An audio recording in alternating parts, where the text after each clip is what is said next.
আমাদের আজকে এই প্রোগ্রামের সকালবেলা শুরু হওয়ার সময় আমাদের ধুন্দার গ্রামের দুইজন ভাই আলহাজ প্রামাণিক এবং আজম ভাই তারা আমাদের সাথে যখন জয়েন করতে আসছিল তখন মোটরসাইকেল দুর্ঘটনায় তারা আহত হয়েছে। আমরা এই প্রোগ্রামের পক্ষ থেকে দোয়া করি আল্লাহ রাব্বুল আলামিন তাদেরকে দ্রুত সুস্থ করে তোলেন। প্রিয় উপস্থিতি, প্রিয় মাতৃভূমি বাংলাদেশ, আমরা 190 বছর ব্রিটিশদের সাথে লড়াই করে 1947 সালে আমরা প্রথম স্বাধীন হয়েছিলাম। আমরা মনে করেছিলাম দীর্ঘ লড়াইয়ের পরে স্বাধীনতার এই ভূখণ্ড একটি উন্নয়ন এবং সমৃদ্ধির ভূখণ্ড হিসেবে গড়ে উঠবে, কিন্তু 24 বছরের পাকিস্তানের শোষণের কারণে আবার নতুন করে আমাদের বাংলাদেশের স্বাধীনতা অর্জন করতে হয়েছিল।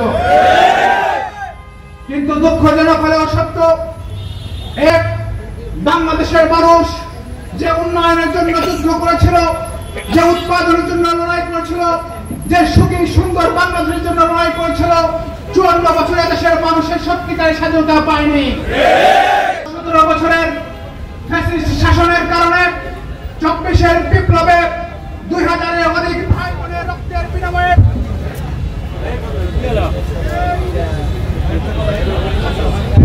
24-এর বিপ্লবে 2000-এর অধিক ভাই বোনের রক্তের বিনিময়ে আমরা নতুন বাংলাদেশে মনে করেছিলাম এই বাংলাদেশে আর সন্ত্রাস থাকবে না, এই বাংলাদেশে আর চাঁদাবাজ থাকবে না, এই বাংলাদেশে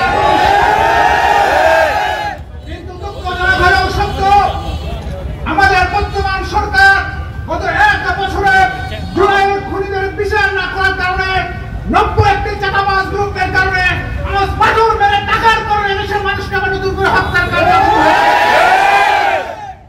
আমরা কোন রাজনৈতিক দলকে আমরা দোষ দিতে চাই না। আমরা সরকারের কাছে প্রত্যাশা করেছিলাম আমাদের রাজনৈতিক কালচারের পরিবর্তন করবে, কিন্তু দুঃখজনক হলেও শুধু 1 বছর সেটি ব্যর্থ হয়েছে। জামায়াত ইসলামী বাংলাদেশ এ কারণে জুলাইয়ের খুনিদের বিচার, জুলাই সনদ এবং বাংলাদেশে পিআর পদ্ধতির দাবিতে আগামী 19 জুলাই ঐতিহাসিক জাতীয় সমাবেশ রেখেছে। আমরা সেই সমাবেশের মাধ্যমে দায়িত্বহীন কণ্ঠে জানাতে চাই এই বাংলাদেশের মানুষ 24 রক্ত দিয়েছিল বিপ্লবের জন্য, পরিবর্তনের জন্য। অনতিবিলম্বে সংবিধান সংস্কার করে সেই পরিবর্তনের মাধ্যমে লিভিং বিল তৈরি করে অনতিবিলম্বে নির্বাচন দেওয়ার জন্য আমরা আহ্বান জানাই। আজ বাংলাদেশ জামায়াত ইসলামী আপনাদের কাছে এসেছে, এই তরুণ প্রজন্মের একজন প্রতিনিধি সভাকে পাঠিয়েছে। 53 বছরে আমরা যা অর্জন করতে পারি নাই, 54 বছরে আমরা যা অর্জন করতে পারি নাই, সেই ইসলামিক মূল্যবোধের ভিত্তিতে শিক্ষা, স্বাস্থ্য, উন্নয়ন থেকে সকল ক্ষেত্রে উন্নয়নের মাধ্যমে একটি সমৃদ্ধ সুখী সুন্দর বাংলাদেশ নির্মাণের জন্য আমরা এগিয়ে এসেছি। আপনাদের প্রতি আহ্বান জানাই, আজকে জামায়াত ইসলামী 24-এর বিপ্লবে যে ভূমিকা রেখেছে, বিপ্লবোত্তর এই বাংলাদেশকে স্টেবল করার জন্য যে ভূমিকা রেখেছে, সেই সোনার বাংলাদেশ করার জন্য, সেই রাষ্ট্র মেরামতের জন্য আমরা যে ভূমিকা এগিয়ে যাচ্ছি, আমরা জামায়াত ডাক্তার শফিকুর রহমান যে আহ্বান জানিয়েছে, আমরা একটি কল্যাণ রাষ্ট্রের জন্য আগামী দিনে এগিয়ে যেতে চাই। আপনাদেরকে গুরুত্ব আহ্বান জানাবো, বাংলাদেশ জামায়াত ইসলামী এই 54 বছরে আপনারা অনেক রাজনৈতিক দলকে দেখেছেন, ঠিক কিনা? কিন্তু কোন রাজনৈতিক দল বাংলাদেশের মানুষের সুখ শান্তি দিতে পারে নাই, এদেশের মানুষের প্রত্যাশিত উন্নয়ন করতে পারে নাই। জামায়াত ইসলামীকে আপনারা একবার টেস্ট করুন, ইনশাআল্লাহ আমরা বাংলাদেশের ভাগ্যের উন্নয়ন ঘটাবো ইনশাআল্লাহ।